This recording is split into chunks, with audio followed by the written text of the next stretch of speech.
Evening, everybody. It is 6:11 on Monday, the first day of the August trading month. And this is your closing video. It is number 1388. And to quote Macbeth, because it seems appropriate, today was a story told by an idiot, full of sound and fury, signifying nothing. As you can see, the S&P had a very narrow range, slightly higher high. Friday's high was 41.44. Today's was 41.47.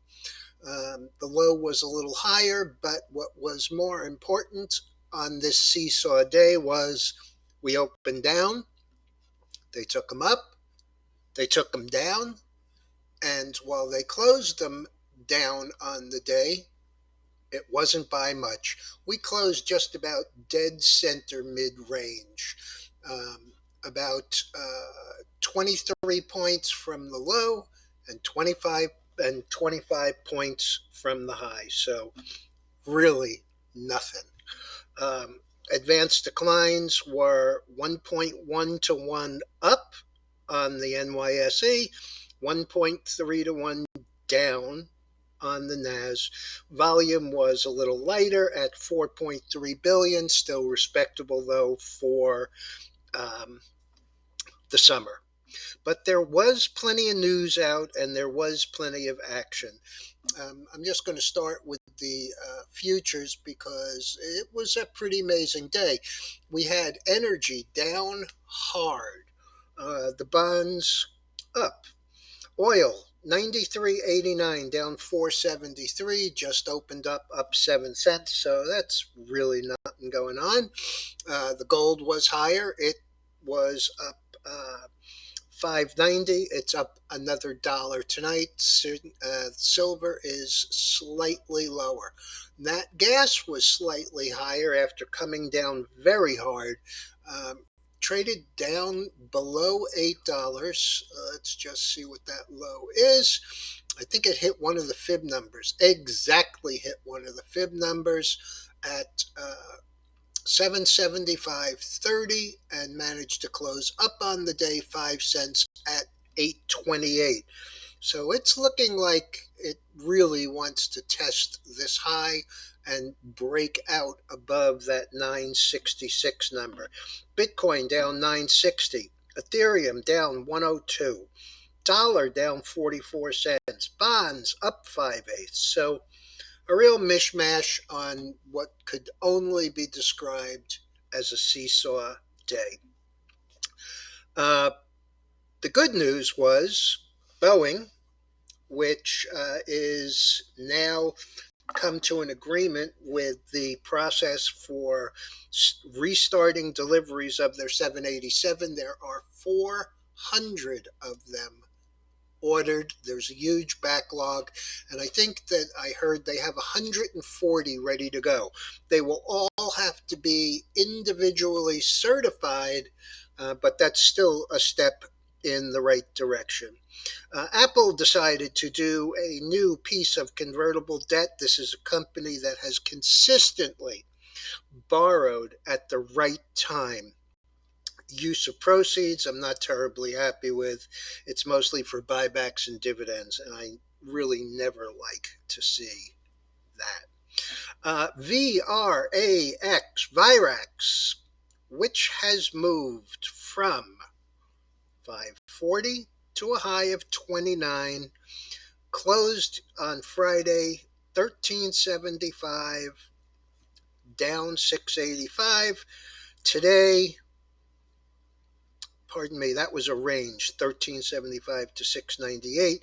Today closed 1156, up $6.16, or 114% on their monkeypox.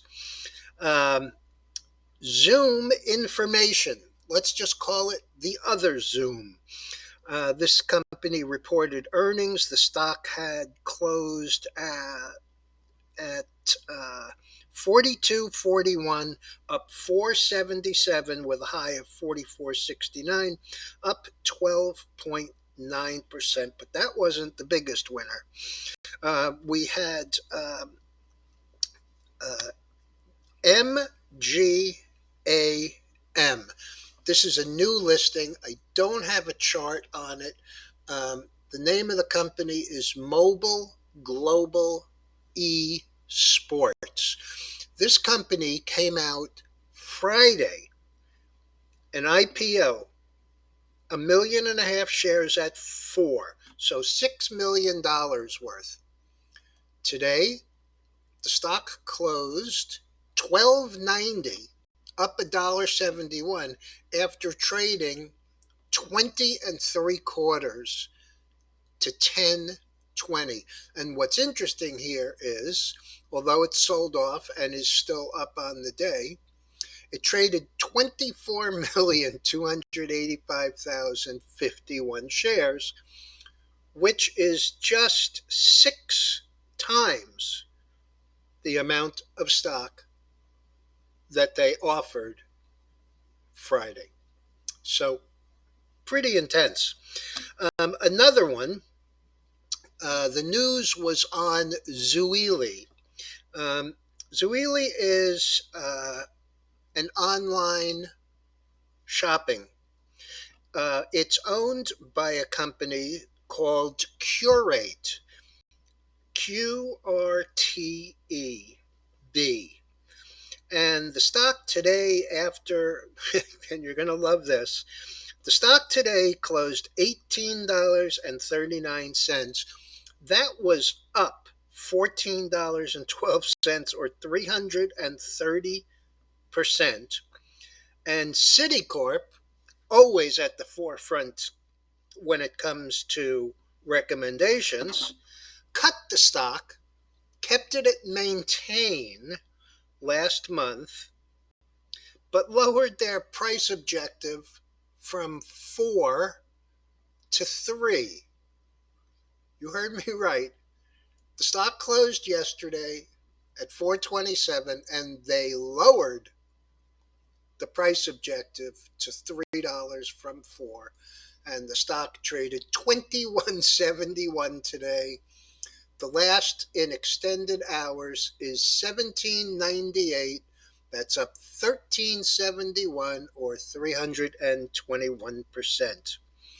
Also, JELD, which is Geldwen Holdings. It's a materials company, closed on Friday, 1778, opened this morning at 1459. The low was 1342. It closed 1546, down 232 or 13%. And one more on the earnings front. Arista Networks. It posted earnings after the close. The stock had closed 117.61, and that was up 98 cents. In the late market, it traded from that 116 number up to 127.86. The last is 123.66, and that's up $7.03, or just a scant 6%. So a lot of action, but the big names, not so much. Except, of course, for the Boeing being up 6.1% at 169.07, up 9.76. The construction spending was a big miss, was expected up 0.1%, came in at down 1.1%.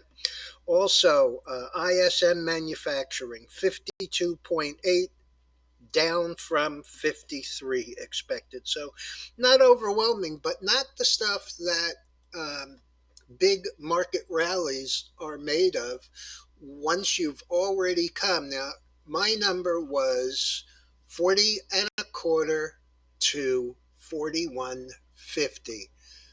Today's high, and by the way, that has been my number now for several weeks, while we were going from 3,800 to today's high of 41.47. This is a very tough area on the chart. I don't see it getting through 4,200 yet. I do see it coming back down, possibly as low as maybe 39 and a half. I do expect to see it lower tomorrow. We did a level 2 alert today and bought some S&P expiring on Wednesday 405 puts at 80 cents. They rallied as high as about $1.40, $1.30, closed at 82.83. And 82 was down 6 cents on the day, but this is the area that we bought them. I expect that we're going to see a bit of a downdraft tomorrow and into Wednesday, and that's why we used a level 2.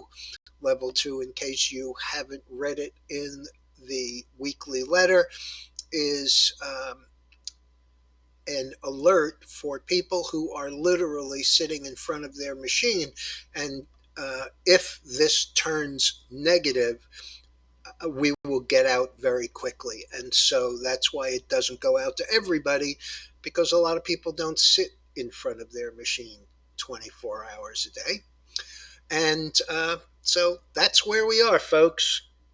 Um, Not much going on this evening, and we'll be back first thing in the morning.